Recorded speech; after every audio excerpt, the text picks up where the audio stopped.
berikutnya kesalahannya yang saya pernah lakukan juga, yaitu pengadukan teman-teman ya. Pengadukan di wadah atau medianya. Bagusan gimana? Bagusan ya kasih aerator sebenarnya. Full 24 jam kalau perlu ya.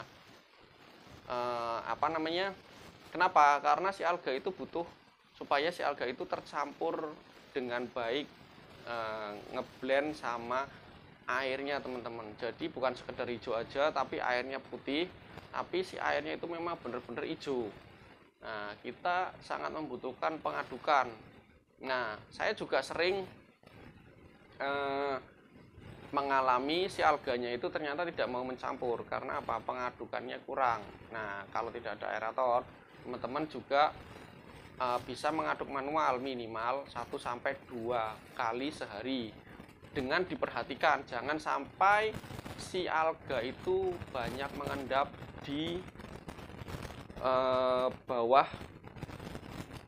permukaan wadahnya. Nah, cirinya kalau misalkan dia tidak tercampur, di endapan di bawahnya warnanya hijau ya teman-teman ya. Warnanya hijau, dia nggak mau bercampur dengan airnya. Oke. Kemudian kesalahan yang terakhir ya, yang mungkin teman-teman sering tanyakan ketika mungkin saya share di beberapa grup, yang ditanyakan adalah resepnya gimana bang, resepnya apa bang. Nah, apa aja rahasianya? Gini teman-teman, dulu waktu saya pertama-pertama belajar ya, saya berpikir teman-teman atau yang di Facebook dan lain sebagainya, media sosial, IG, yang nge-share kultur sikutu air, beliau-beliau punya resep rahasia. Nah, ternyata tidak juga teman-teman, resepnya ternyata sama saja ya. Sekali lagi, resepnya sama saja. Mungkin teman-teman juga bisa lihat di video saya yang tentang cara mudah bikin air hijau ya. Teman-teman nanti bisa cek lagi di video saya. Itu juga sudah saya share cukup lama dan viewersnya juga banyak ya, lumayan banyak ya teman-teman ya. Jadi sebenarnya tidak ada rahasia. Nah, makanya kenapa saya taruh kesalahan ini terakhir. Jadi teman-teman terlalu menganggap itu saya juga dulu menganggap bahwa itu rahasia, ada rahasianya, ada resep khusus, ramuan khusus yang diberikan, ternyata tidak ada teman-teman. Nah, jadi yang diperlukan adalah 1, bersabar, dan 2, uji coba terus. Jadi begitu gagal coba lagi, begitu gagal coba lagi, begitu gagal coba lagi. Jadi kita akan menemukan feel-nya ya teman-teman.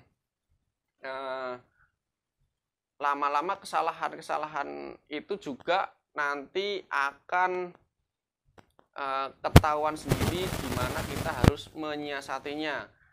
Nah, karena si kutu air ini juga ya teman-teman, ternyata tidak bisa dibiarkan begitu saja dia akan banyak ya, kecuali memang mungkin di kolam tanah atau kejadian-kejadian khusus yang kebetulan saja dia bisa banyak. Tapi kalau teman-teman mau untuk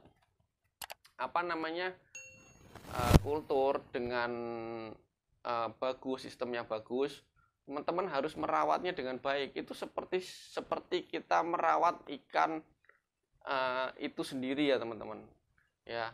Sama saja, airnya harus diperhatikan, jangan sampai kebanyakan pakan dan lain sebagainya ya. Jadi memang betul-betul si air ini dan si kutu air ini kita perhatikan, tidak bisa dibiarkan begitu saja. Nah, oke, kadang juga ada pertanyaan, setelah air hijau itu matang, ada tambahan lagi atau enggak bang?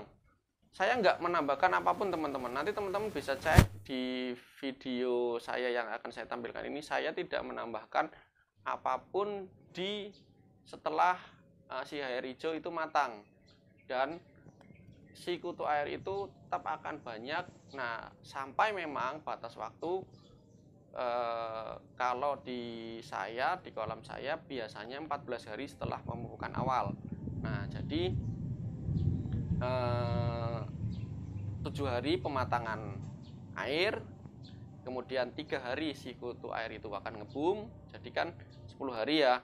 Nah, kemudian 4 hari berikutnya kita masih bisa panen si kutu air sampai kutu airnya itu habis. Nah, jadi kenapa 14 hari kita harus ganti air? Yang pertama, dia akan keluar berbagai macam kompetitor karena si air itu sudah hancur ya teman-teman, boleh dibilang, karena pakannya sudah berkurang, sudah mulai banyak cacing darah, cyclop dan segala macam. Makanya kita harus ganti airnya. Sebenarnya si kutu airnya juga masih banyak sebenarnya, tapi secara jumlah sudah tidak maksimal dan kita akan rugi waktu kalau kita masih mempertahankan si kutu air itu.